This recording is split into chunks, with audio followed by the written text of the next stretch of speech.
Prajurit TNI gagalkan peredaran sabu.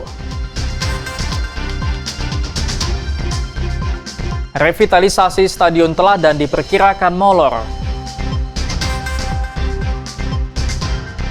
Lihat kemegahan masjid tertua di Kabupaten Langkat.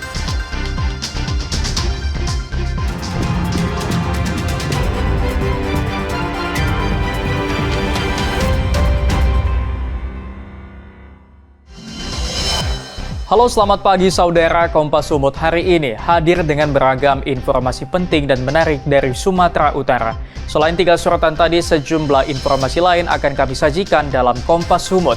Bersama saya Emir Syapurba, inilah Kompas Sumut selengkapnya di Kompas TV Independen Terpercaya.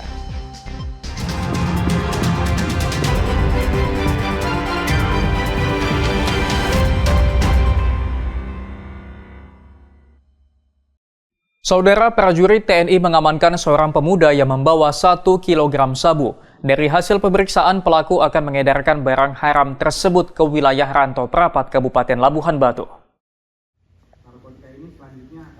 Tim gabungan Kodim 0209 Labuhan Batu bersama Korem 022 Pantai Timur mengamankan seorang pemuda di Desa Lingga 3, Kecamatan Bilahulu, Kabupaten Labuhan Batu yang membawa 1 kilogram sabu.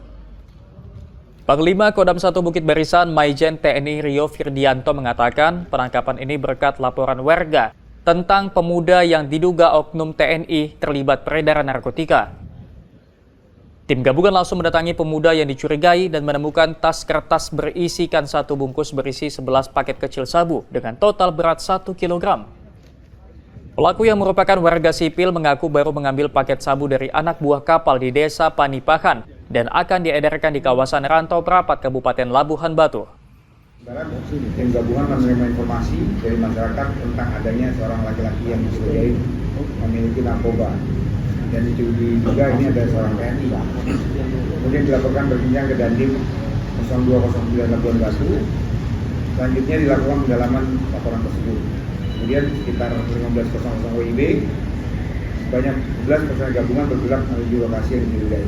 Kemudian tim berhasil mengidentifikasi pelaku sesuai dengan ciri-ciri yang diperoleh. Dilakukan penggeledahan, ditemukan narkoba jenis sabu-sabu yang disimpan dalam sebuah paper bag berwarna oranye. Pelaku sendiri langsung diserahkan ke Polda Sumatera Utara untuk menjalani pemeriksaan lanjutan. Dedi Rizky Ginting, Kompas TV, Medan, Sumatera Utara. Saudara, seorang pencuri sepeda motor di Kabupaten Deli Serdang terpaksa ditembak polisi karena nekat melawan dan berupaya kabur saat akan ditangkap. Sebelumnya pelaku mencuri sepeda motor milik istri anggota TNI. Ini adalah rekaman kamera pengawas atau CCTV yang memperlihatkan aksi pencurian sepeda motor yang dilakukan Rizky Azari dan Opik di parkiran swalayan kawasan Tanjung Selamat, Kabupaten Deli Serdang. Dalam waktu relatif singkat, kedua pelaku membawa kabur sepeda motor milik istri seorang anggota TNI. Polisi sendiri berhasil menangkap 1 pelaku atas nama Rizky Azari di Jalan Diski, Kota Medan. Pelaku terpaksa ditembak di bagian kaki karena nekat melawan dan coba melarikan diri. Kapolsek Sunggal Komisaris Polisi Bambang Huta Barat menyebut teman pelaku yang sudah diketahui identitasnya kini tengah dalam pengejaran. Hasil pemeriksaan, para pelaku sudah berulang kali melakukan pencurian sepeda motor di sejumlah tempat yang ada di Kabupaten Deli Serdang dan Kota Medan. Rekannya yang tadi kami sampaikan, saat sekarang ini masih dalam daftar pencarian orang atas nama inisial O, ya, dan mereka sudah melakukan beberapa kali melakukan pencurian sepeda motor di berbagai tempat, termasuk juga di luar wilayah kami Polsek Sunggal. Untuk mempertanggungjawabkan perbuatannya, pelaku yang sudah ditangkap kini terancam akan dipenjara selama 7 tahun karena dijerat dengan pasal 363 Kitab Undang-Undang Hukum Pidana tentang pencurian. Ferry Irawan, Kompas TV, Medan, Sumatera Utara. Saudara, Kanit Reskrim Polsek Simpang 4 beserta 2 warga sipil ditetapkan jadi tersangka kasus penganiayaan yang menewaskan pelajar SMA di Kabupaten Asahan.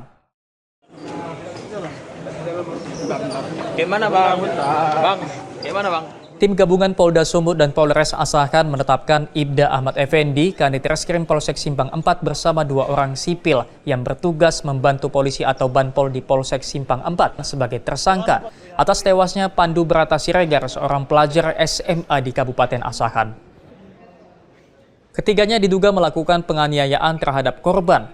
Saat itu korban tengah menonton balap lari yang kemudian dibubarkan oleh polisi.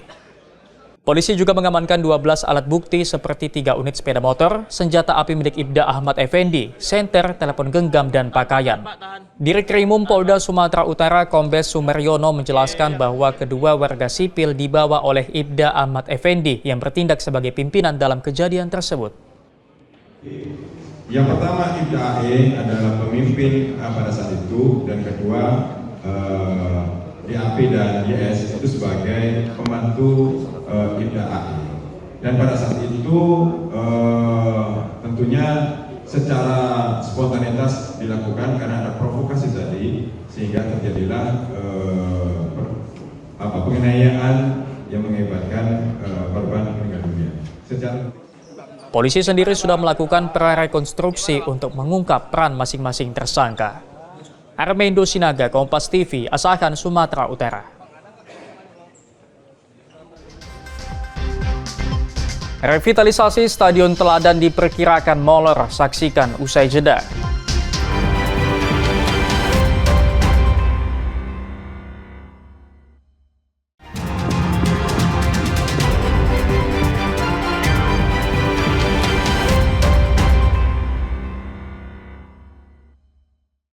Masih bersama saya Emir Syapurba dalam Kompas Sumut. Saudara, revitalisasi Stadion Teladan di Kota Medan diperkirakan tidak akan selesai sesuai jadwal. Keterlambatan ini akibat adanya perubahan desain dan kurangnya tenaga kerja. Revitalisasi Stadion Teladan di Kota Medan yang dijadwalkan selesai pada April 2025 diperkirakan akan molor akibat beberapa kendala. Seperti kurangnya tenaga kerja, lambatnya penyediaan material, hingga adanya beberapa perubahan desain. Revitalisasi Stadion Teladan ini menghabiskan total anggaran senilai 510 miliar rupiah. Dengan rincian 275 miliar menggunakan APBN dan sisanya bersumber dari APBD. Wakil Menteri Pekerjaan Umum Diana Kusumastuti bersama Gubernur Sumatera Utara Bobi Nasution dan Wali Kota Medan Riko Waas melaksanakan peninjauan progres pembangunan Stadion Teladan. Wakil Menteri Pekerjaan Umum sempat menghubungi pihak kontraktor untuk mengingatkan terkait ketersediaan material. Ia juga mengingatkan agar pembangunan tidak asal kebut, harus tetap memperhatikan kualitas. Material nih dari penyedia, ya, ini saya harus nge-push terus ya penyediaannya. Kemudian juga terkait dengan ada perubahan desain yang heritage ini kan kita nggak tahu ya. Kalau sesuatu yang kita lakukan renovasi itu kan kita nggak tahu, oh ternyata strukturnya ini nggak kuat, berarti harus ada perkuatan. Nah, ini mungkin kecepatan juga nanti kita harus usaha. Untuk upaya percepatan pembangunan, Wakil Menteri merekomendasikan agar pola kerja ditambah menjadi 3 shift, serta memenuhi kebutuhan jumlah tenaga kerja yang masih kurang. Roganda Malau, Kompas TV, Medan, Sumatera Utara. Saudara, petugas Satreskrim Polrestabes Medan dan dinas terkait mendatangi produsen minyak kita di Kota Medan. Petugas melakukan pengukuran takaran minyak kita secara manual. Untuk memastikan takaran minyak kita yang dipasarkan sesuai, petugas Satreskrim Polrestabes Medan dan dinas terkait melakukan pemeriksaan produsen minyak kita di Jalan Brigjen Zain Hamid. Di lokasi ini petugas melakukan pengukuran secara manual dengan mengambil beberapa bungkus minyak kita secara acak. Dari hasil pemeriksaan tidak ditemukan adanya minyak kita yang takarannya tidak sesuai dengan kemasannya, seperti yang terjadi di sejumlah daerah lain. Kanit Pitsus Satreskrim Polrestabes Medan, Ibtu Rudianto Manurung meminta masyarakat untuk segera melapor jika menemukan adanya takaran minyak kita yang tidak sesuai. Salah satunya kita ambil sampelnya, kita ukur, kita tuang, dan kita ukur dalam bejana ukur dari kaca.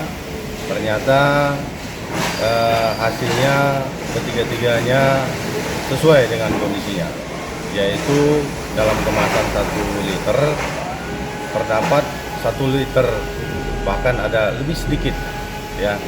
Kalau menurut penjelasan tadi itu wajar, asal jangan kurang. Itu yang mungkin bisa kami sampaikan dari hasil pemeriksaan ukuran tadi. Ya. Sebelumnya, tim gabungan juga melakukan sidak di beberapa pasar tradisional dan belum menemukan adanya takaran minyak kita yang tidak sesuai dengan kemasannya.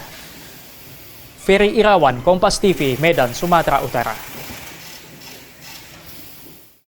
Saudara, petugas gabungan TNI Polri terus membantu warga membersihkan material lumpur banjir bandang yang menerjang kota wisata Parapat pada Minggu sore kemarin. 5 rumah warga rusak parah dalam musibah ini. Pasca banjir bandang yang melanda kota wisata Parapat, Kabupaten Simalungun, petugas gabungan terus membersihkan material lumpur di jalan utama kota Parapat dengan menyiramkan air menggunakan mobil pemadam kebakaran. 2 unit alat berat juga diturunkan untuk mempercepat proses pembersihan.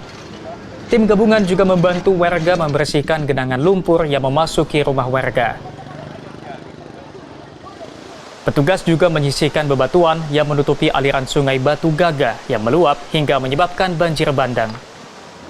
Terdapat 5 rumah yang terdampak parah dalam musibah banjir bandang ini. Pihak kepolisian belum bisa memastikan apakah penebangan liar di perbukitan yang menjadi penyebab banjir bandang.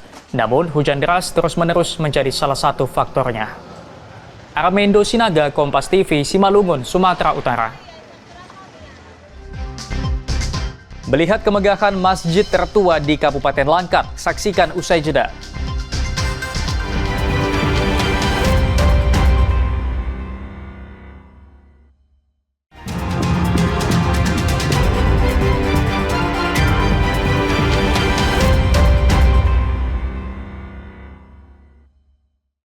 Masih bersama saya Emir Syahpurba dalam Kompas Sumut. Saudara, Masjid Ar-Rahman di Kelurahan Bingai, Kecamatan Wampu menjadi masjid tertua di Kabupaten Langkat. Dibangun tahun 1775, masjid berbentuk panggung ini identik dengan rumah adat Melayu.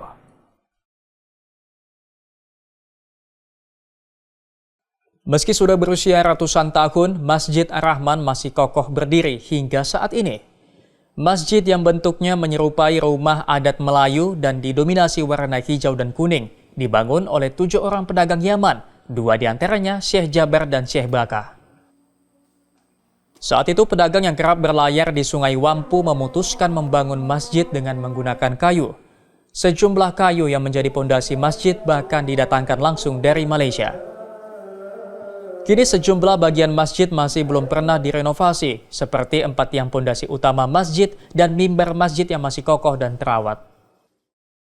Ketika masuk di areal Masjid Ar-Rahman, pada sisi kanan terdapat beberapa makam, salah satunya makam pendiri masjid yang merupakan pedagang asal Yaman, Syekh Jabar. Kayu bawah juga ya bocor ya. Ini Masjid Ar-Rahman namanya ini. Dibangun tahun 1775. Yang membangunnya itu Syekh dulunya. Syekh Jabar, Syekh Bakah, 2 yang kami ketahui.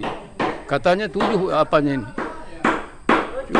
7 apanya namanya membangunnya ini.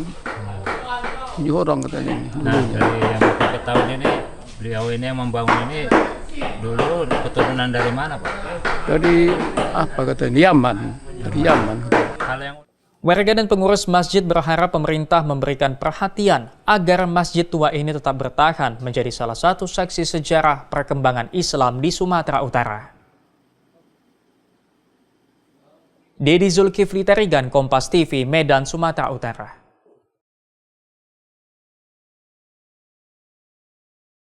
Saudara, terinspirasi dari pasar terapung di Kalimantan, pengelola salah satu tempat makan di Kota Binjai berjualan aneka makanan berbuka puasa di atas perahu. Di lokasi ini pengunjung juga dapat menikmati suasana sore dengan nuansa persawahan sembari menunggu waktu berbuka puasa.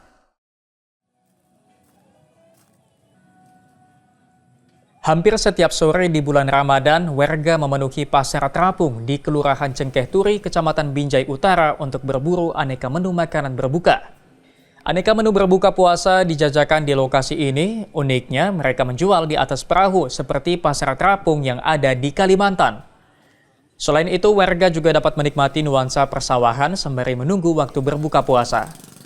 Pengelola Pasar Apung mengaku terinspirasi dengan Pasar Apung yang ada di Kalimantan. Pihak pengelola juga bekerja sama dengan masyarakat sekitar sebagai pemasok aneka menu makanan yang dijual. Yang pertama kita ingin mengembalikan kembali tradisi Nusantara kita, di mana di Kalimantan itu ada pasar terapung, di mana orang bertransaksi di atas perahu, oleh itu barang ditukar dengan barang. Ya, nah di sini kita jual takjil. Kenapa terapung?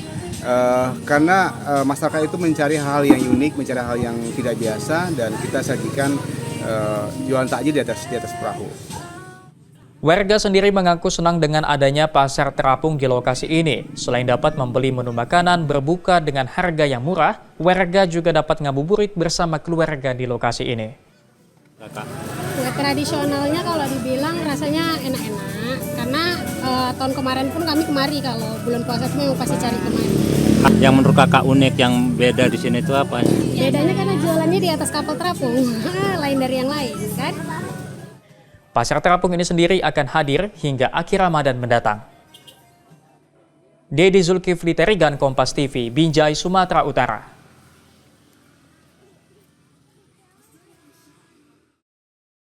Saudara penyandang tunanetra di Kota Medan menggelar tadarus dengan Al-Quran huruf Braille. Para tunanetra menargetkan dapat 2 kali khatam Al-Quran selama bulan Ramadan ini.